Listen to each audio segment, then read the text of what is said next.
আসসালামু আলাইকুম রহমতুল্লাহ বরকাত। আজ অত্যন্ত গুরুত্বপূর্ণ কিছু কথা নিয়ে আমি ভিডিওটি বানাচ্ছি।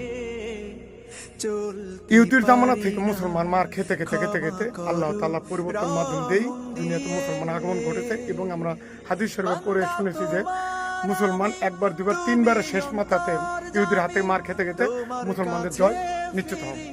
আজ আমার জন্মের পর থেকে আমি শুনতেছি ইন্ডিয়ান একটি পার্শ্ববর্তী দেশ, আমাদের বাংলাদেশ পার্শ্ববর্তী দেশ হলো ইন্ডিয়া। ইন্ডিয়ার মানুষ মুসলমানদেরকে কিসের জন্য হিন্দুরা এত অত্যাচার লাঞ্ছিত করে?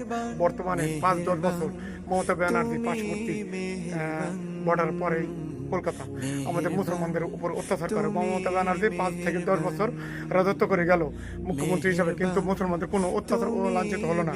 থালাপতি বিজয় তামিলনাড়ুতে শপথ নেওয়ার পর মুখ্যমন্ত্রী হওয়ার পরে ঘোষণা দিয়েছে মুসলমানদের কোনো যদি ক্ষতি হয় তাহলে সাথে সাথে বিচার করা হবে।